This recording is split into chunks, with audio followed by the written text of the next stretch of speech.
ఒళ్ళంతా విషం పెట్టుకొని ఈ ప్రభుత్వం మీద, గౌరవ ముఖ్యమంత్రి గారి మీద, ఈ ప్రభుత్వంలో ఉన్న కేబినెట్ మంత్రుల మీద ఎలా విషం కక్కుతున్నారో ప్రతిరోజు నిరంతరం మీరు చూస్తున్నారు. పాముకి విషము కోరల్లో ఉంటది. ఆనాటి 10 సంవత్సరాలు పరిపాలించిన ప్రబుద్ధులకి ఒంటి నిండా విషమే.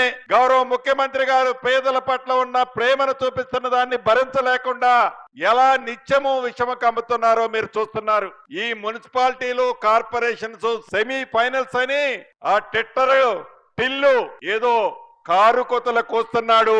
మూడింటికి ఎలా అయితే చెంప చెల్లుమనేటట్టు తీర్పు వచ్చిందో, రేపు జరగబోయే మున్సిపాలిటీ కార్పొరేషన్ ఎన్నికల్లో కూడా ఈ ఉమ్మడి ఖమ్మం జిల్లాలోని 7 మున్సిపాలిటీలు, ఒక కార్పొరేషనే కాకుండా రాష్ట్రంలో జరిగే మున్సిపాలిటీలు, కార్పొరేషన్లు అన్నిట్లో మన కాంగ్రెస్ కుటుంబ సభ్యులు మీరందరూ కష్టపడాలని